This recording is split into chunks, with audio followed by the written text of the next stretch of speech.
दिया हुआ है दो घनों जिसमें प्रत्येक का आयतन 66 सेंटीमीटर क्यूब है, उसके संलग्न फलकों को मिलाकर एक ठोस बनाया जाता है। इससे प्राप्त घनाभ का पृष्ठीय क्षेत्रफल ज्ञात करने के लिए। कहने का मतलब हुआ कि एक पहले घन था, एक नहीं दो घन था, जिसका क्या था आयतन 64 सेंटीमीटर क्यूब था। तो सबसे पहले घनाभ की हम क्या करेंगे तो लंबाई निकाल लेंगे। तो घनाभ का लंबाई हम मान लेते हैं अगर a है, घनाभ की लंबाई अगर a है तो घनाभ का आयतन क्या हो जाएगा, तो लिखेंगे हल घन, पहले घन की लंबाई a है यानी भुजा a है, तो घन का आयतन क्या हो जाएगा भुजा क्यूब, क्या हो जाएगा भुजा क्यूब, जो है 64 सेंटीमीटर क्यूब। लिखेंगे घन का आयतन भुजा क्यूब बराबर 64 सेंटीमीटर क्यूब। यहाँ तक तो आपको समझ में आया होगा।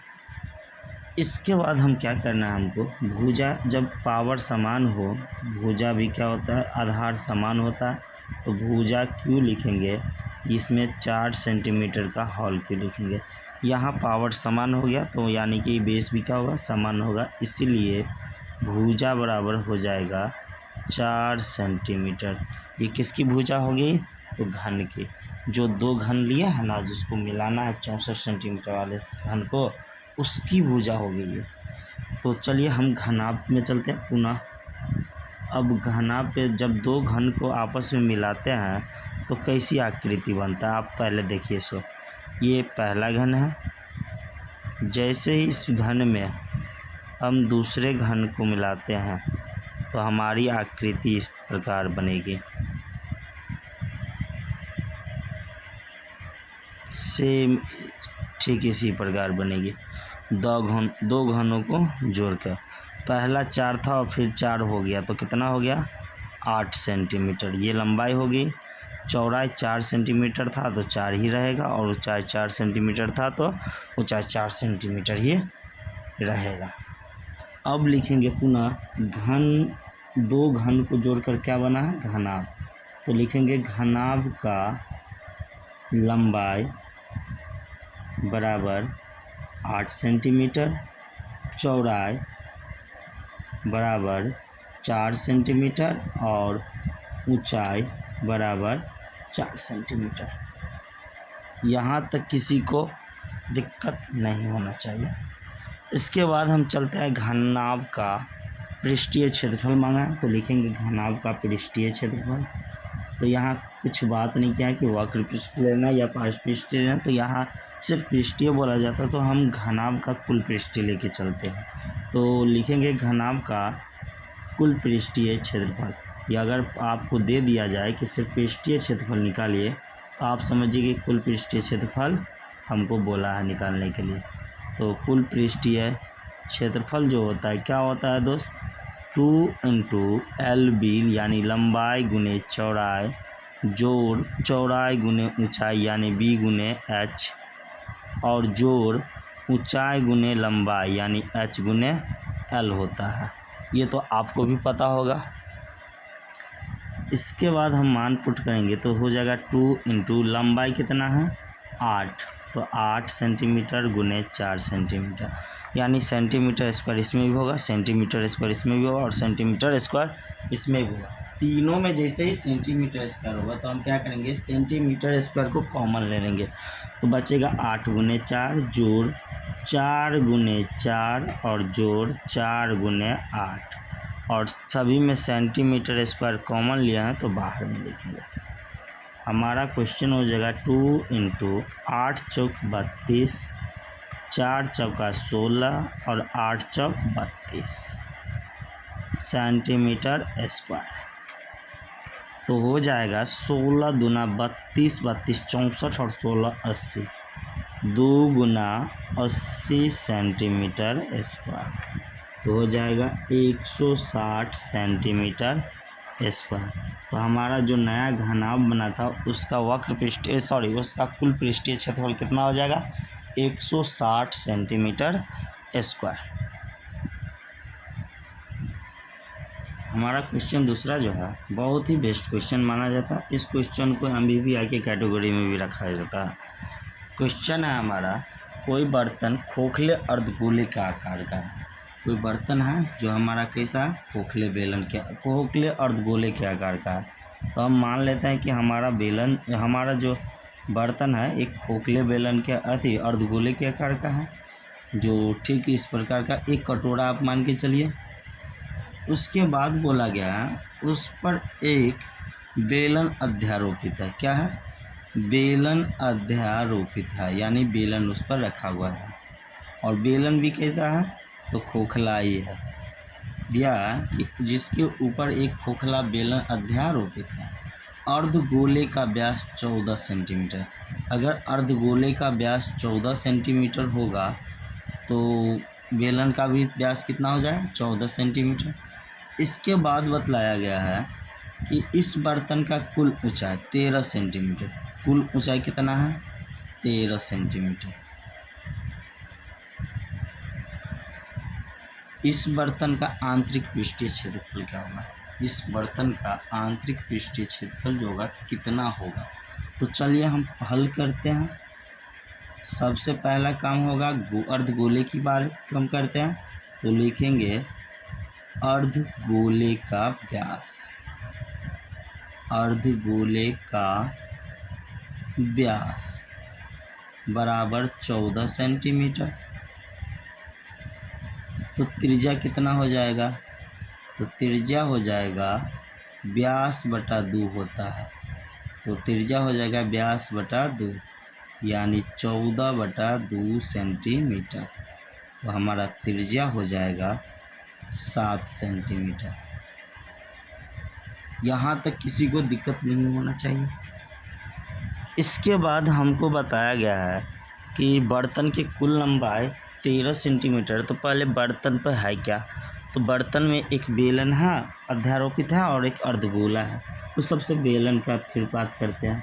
तो लिखेंगे बेलन का व्यास, क्योंकि बेलन का त्रिज्या भी तो निकालना पड़ेगा। तो लिखेंगे बेलन का व्यास 14 सेंटीमीटर, जो कि किसके बराबर है? अर्धगोले के व्यास के बराबर। या लिख सकते हैं बेलन का व्यास बराबर अर्धगोले का व्यास। इसीलिए बेलन की त्रिज्या बराबर अर्धगोले की त्रिज्या और बराबर 7 सेंटीमीटर। या नहीं तो ऐसे भी लिख सकते हैं बेलन का व्यास 14 सेंटीमीटर, तो त्रिज्या कितना हो जाएगा? 14, यानी व्यास बटा 2। व्यास बटा 2, 14 बटा 2 सेंटीमीटर बराबर 7 सेंटीमीटर। यहाँ तक कोई दिक्कत नहीं होना चाहिए। इसके बाद बात किया जाए बेलन का ऊंचाई के बारे में। बेलन की ऊंचाई, बर्तन की ऊंचाई तो 13 सेंटीमीटर है, लेकिन इसमें बेलनाकार भाग का ऊंचाई कितना है? तो बेलनाकार भाग का ऊंचाई लिख सकते हैं। बेलनाकार भाग का ऊंचाई कितना है? तो टोटल ऊंचाई 13 सेंटीमीटर है, जिसमें आप ये बतलाइए जितना आधा या इसका त्रिज्या होगा उतना ही तो इसका अर्धगोले का हाइट भी होगा। मतलब इधर 7 सेंटीमीटर तो इधर भी क्या होगा? 7 सेंटीमीटर। तो 13 सेंटीमीटर में से 7 सेंटीमीटर घटा देंगे तो बचेगा 6 सेंटीमीटर। यह हो गया बेलनाकार भाग का ऊंचाई। अब चलते हैं जो हमसे मांगा गया है। अब हमसे मांगा क्या गया है? तो आपको भी पता होगा, मांगा गया है हमको बर्तन का आंतरिक पृष्ठीय क्षेत्रफल। तो लिखेंगे बर्तन का आंतरिक पृष्ठीय क्षेत्रफल क्या होगा? तो अर्धगोले भाग का क्षेत्रफल यानी पृष्ठीय क्षेत्रफल, वक्र पृष्ठीय क्षेत्रफल बोल सकते हैं, आंतरिक पृष्ठीय क्षेत्रफल बोल सकते हैं। लिखते हैं गोले का मिस्टेक हो गया, लिख सकते हैं अर्धगोले भाग का आंतरिक पृष्ठीय क्षेत्रफल, आंतरिक पृष्ठीय क्षेत्रफल प्लस बेलनाकार भाग का आंतरिक पृष्ठीय क्षेत्रफल। आपको पता होना चाहिए कि अर्धगोले का आंतरिक पृष्ठीय क्षेत्रफल होता है यानी वक्र पृष्ठीय क्षेत्रफल 2πr² और प्लस बेलनाकार भाग का 2πrh। दोनों में हम 2πr देख रहे हैं, कॉमन है तो लिखेंगे 2πr। इसमें क्या हो जाएगा r और इसमें हो जाएगा h।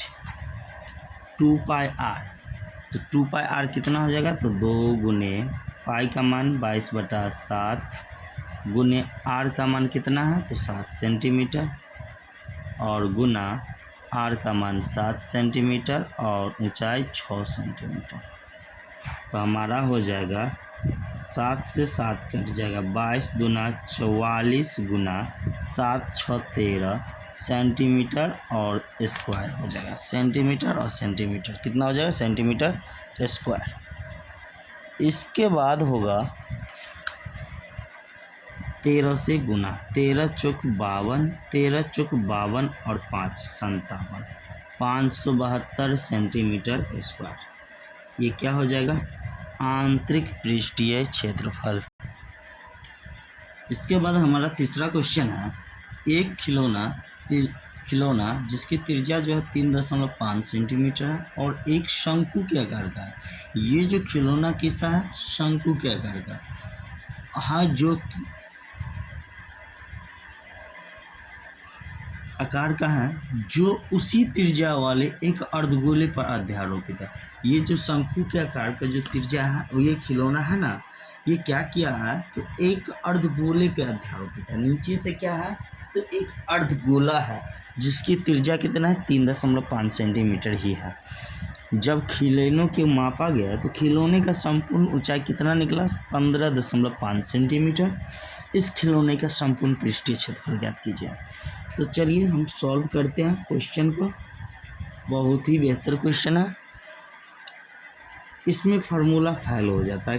कहने का मतलब फार्मूला क्या फेल हो जाता है, तो जब भी संपूर्ण पृष्ठीय पूछे तो ये मत लगा देना कि अर्धगोले का संपूर्ण पृष्ठीय क्षेत्रफल जो होता है उसको लगा देना, या शंकु का जो संपूर्ण पृष्ठीय क्षेत्रफल होता है वो लगा देना। मतलब संपूर्ण पृष्ठीय का क्षेत्रफल का मतलब होता है जिसको तुम टच कर सकते हो वे सभी भाग है। तो अभी बताओ इसमें क्या क्या हम टच कर सकते। ये खिलौना है जिसकी त्रिज्या दिया है 3.5 सेंटीमीटर। तो सबसे पहले लिख लेते हैं जो दिया हुआ है। इसके बाद संपूर्ण ऊंचाई की बात कहा गया, तो संपूर्ण ऊंचाई जो है 15.5 सेंटीमीटर है। तो लिखते हैं अर्धगोले भाग की त्रिज्या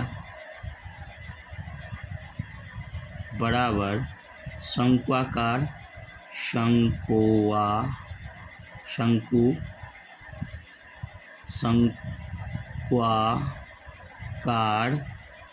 भाग का त्रिज्या, दोनों क्या है,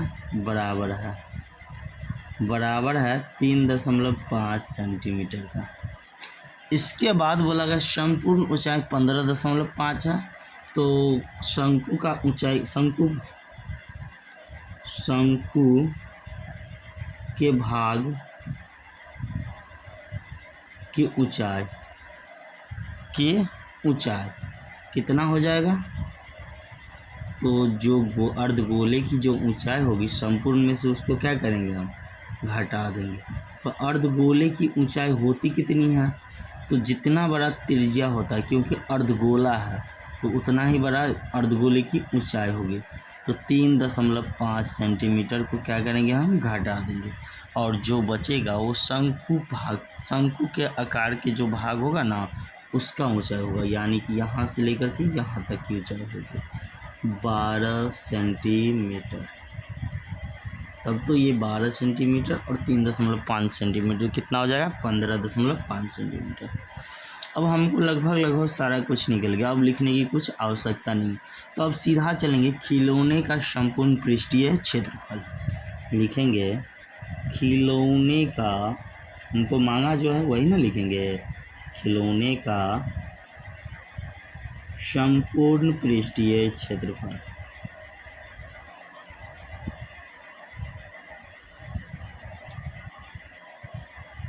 तो क्या होगा, गोले का अर्धगोले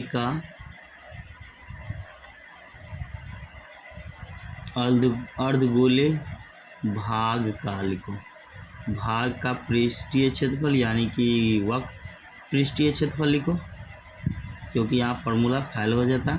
और प्लस शंक्वाकार भाग का क्षेत्रफल लिखो।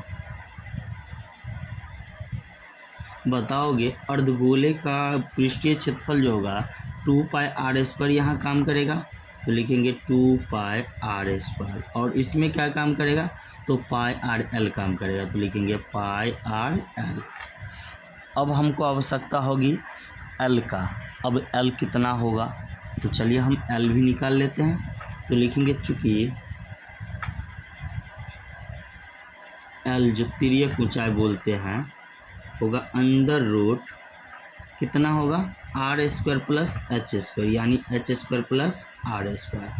तो हो जाएगा h का मान कितना है 12, तो 12 का स्क्वायर और प्लस 3.5 का स्क्वायर, और सेंटीमीटर होगा बाहर, तो होगा 144 प्लस 5 25 4 तिया 12.25, यानी हो जाएगा 156.25।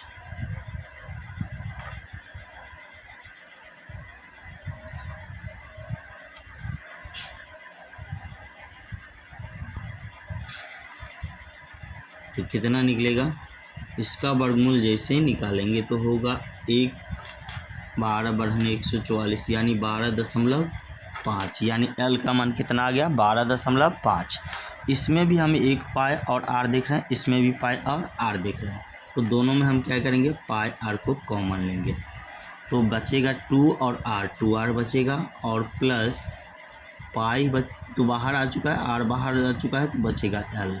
तो हमारा हो जाएगा 22/60 गुना 3.5 सेंटीमीटर गुना r, 2 इंटू 3.5 सेंटीमीटर और प्लस l है 12.5 सेंटीमीटर। जैसे ही दशमलव हटाएंगे नीचे 10 आएगा, 7 5 35, 5 दूना 10, 2 से 11, बाहर में आएगा 11 गुना इधर कितना हो जाएगा, तो 2 को 3.5 से गुना करेंगे तो 7 सेंटीमीटर, ये भी सेंटीमीटर था ना, तो 11 सेंटीमीटर गुना 7 और प्लस 12.5 सेंटीमीटर, तो गुना करेंगे तो 11 गुना 12 7 19.5 सेंटीमीटर क्या हो जाएगा स्क्वायर। जैसे ही गुना करेंगे तो 195 1 से 95, 5 9 5 14, 1 1 और 2 कितना हो जाएगा 21/45 यानी 214.5 सेंटीमीटर स्क्वायर। ये किसका हो गया, तो खिलौने का संपूर्ण पृष्ठीय क्षेत्रफल 214.5 सेंटीमीटर स्क्वायर। इसके बाद हमारा अगला क्वेश्चन है, भुजा 7 सियाम वाले एक घनाकार ब्लॉक के ऊपर एक अर्धगोला अध्यारोपित है। अर्धगोले का अधिकतम व्यास क्या हो सकता है, इस प्रकार बने ठोस का पृष्ठीय क्षेत्रफल ज्ञात करें। ये बहुत ही बढ़िया क्वेश्चन है, इसको हम नेक्स्ट वीडियो में लेंगे। अगर हमारा वीडियो आपको अच्छा लगा हो तो हमारे वीडियो को लाइक कीजिए, कमेंट कीजिए और अपने दोस्तों साथियों के साथ शेयर ज़रूर कीजिए। धन्यवाद।